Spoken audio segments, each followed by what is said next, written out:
On va parler un peu de sécurité, évidemment, parce que vous êtes conseiller de Valérie Pécresse, Thibault de Montbrial sur ces sujets.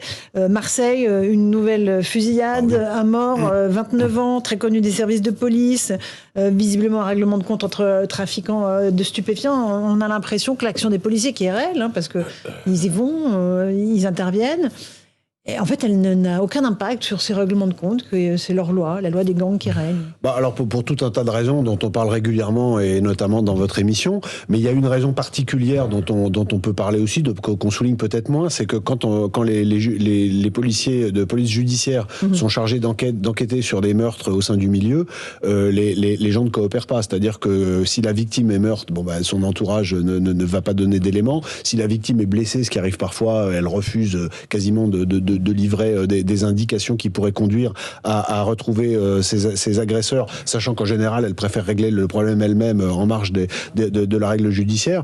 Et puis ces cités qui sont des zones où la police ou la gendarmerie ne vont plus, ou alors que très exceptionnellement et en grand équipage et en restant le moins longtemps possible, qui sont des endroits où il y a des caches d'armes phénoménales et où chaque gang peut puiser de l'armement de guerre pour mener à bien ses opérations contre le gang d'en face, avec une souveraineté nationale qui regarde ça de loin. Maître Gonadel. Non, j'ai rien à ajouter à ce qui vient d'être excellemment dit, sinon que, c'est pas un policier, c'est pas un innocent, donc mon stock compassionnel est trop limité pour que je m'arrête. Mais sur la loi des gangs, en fait, qui s'exerce comme ça, dans la rue, tranquillement. Mais ça, je vois pas. Rien de nouveau sous le soleil. Rien ne peut les arrêter. Non. Mais enfin, je pense pas, très sincèrement, que les policiers marseillais soient en grand deuil. Non, Jean Garrigue. Je suis surpris que Gilles William ne réagisse pas, parce qu'au fond, ce qui se passe dans ce domaine de la sécurité est assez similaire à ce qu'on disait tout à l'heure sur l'énergie. Je veux dire qu'on est en train de payer là aussi 30 ans de cécité et d'erreurs idéologiques.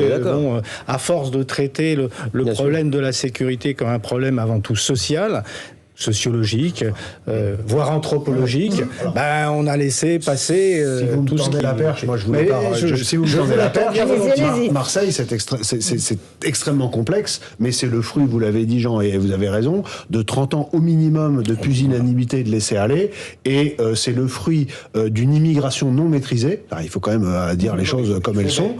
C'est le fruit d'une immigration non maîtrisée, d'une ghettoisation qui est la conséquence de cette immigration non maîtrisée, et d'un manque de courage politique, puisque la solution, il faut être modeste, mais le début de solution ne peut passer que par une reprise en main de l'État et par des opérations qui impliqueront nécessairement de la violence, et donc il faut que le prochain ou la prochaine présidente assume des opérations qui, et en soutenant ces policiers, par la chaîne du ministère de l'Intérieur et du préfet, par la chaîne du garde des Sceaux et des procureurs, en soutenant ces policiers et ces gendarmes, et en assumant le recours à la violence légitime. Vous savez, les voyous... Violence légitime, on parle bien de légitime. On parle de la violence légitime dans le cadre du respect de la loi. Mais les voyous, ce sont des gens, ce sont des êtres humains comme les autres.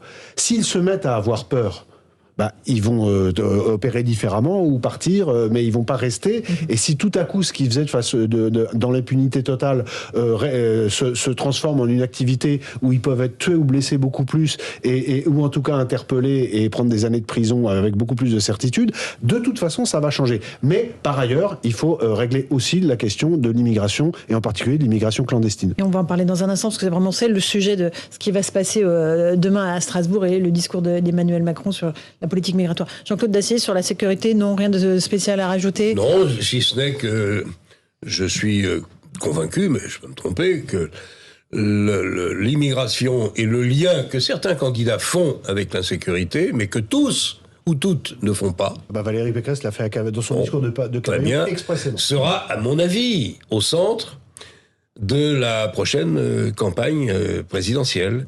Il y a ceux qui, en effet, auront le courage de dire que l'immigration dans ce pays, c'est n'importe quoi, qu'il n'y a pas d'ailleurs de politique de l'immigration, qu'elle est sauvage, que chacun fait à peu près ce qu'il peut ou ce qu'il veut. Le gouvernement fait de manière insuffisante, probablement parce qu'il est débordé par une immigration non contrôlée. Et ensuite, il essaie de boucher les trous avec des rustines qui ne vont pas apparaître comme suffisantes pour le prochain président. C'est un vaste débat. Il y aura sûrement d'autres sujets. Le pouvoir d'achat, tu en parlais, à l'évidence. Mais je pense que le lien entre immigration et insécurité est au cœur de la prochaine campagne.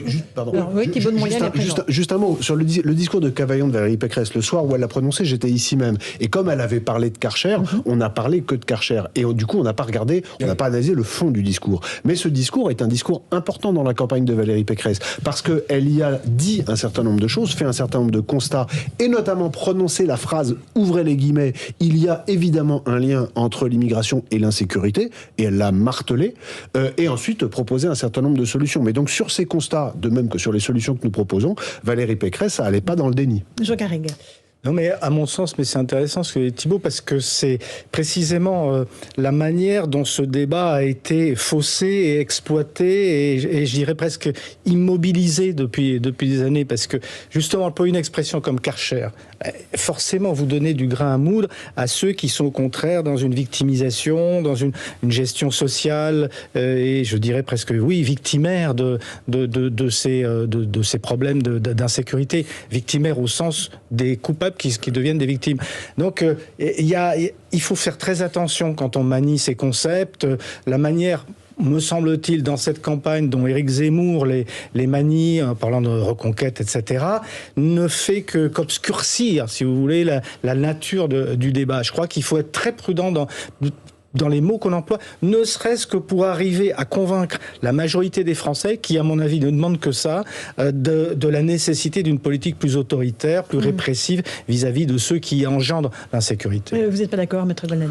Non, je ne suis pas d'accord. Je pense que, d'abord, non, je ne suis pas d'accord parce que, d'abord, je crois que sur le plan intellectuel, sur le plan politique, cette bataille-là, elle était gagnée. Plus personne maintenant ne pâtit de ce qu'on puisse lier insécurité et immigration massive, excessive ou illégale. Et donc, mesurer au trébuchet ces mots ne cause plus... Si j'ai quelque chose à reprocher à Valérie Pécresse, c'est certainement pas le fait qu'elle ait parlé de Karcher en tant que tel, mais c'est le fait que c'était une référence, c'est une faute psychologique, parce que le Karcher est le symbole même de l'écart fantastique entre le dit et le fait tel qu'on l'a. Bon, donc je pense que cette référence non mais je sais bien Thibault, mais je sais bien, mais cette référence n'était pas mais sur le fond, bon alors certes Marine Le Pen a l'avantage de dire ces choses-là depuis longtemps, et elle a payé sonnant et trébuchant le fait de l'avoir dit même trop tôt. Mais maintenant, moi, je me félicite. Elle n'a pas toujours voté les lois qui pouvaient aller dans ce sens. Je veux simplement dire que quel que soit celui ou celle qui l'emportera, si ça n'est pas le pouvoir en place, je pense que cette bataille-là est gagnée. Maintenant, personnellement, je ne crois pas du tout en la solution européenne. Donc, allez, justement, on va parler de l'Europe, on va parler de la question migratoire, parce que ce sera le cœur du discours d'Emmanuel Macron demain au Parlement. On en débat dans un instant dans Punchline sur CNews et sur Europe 1.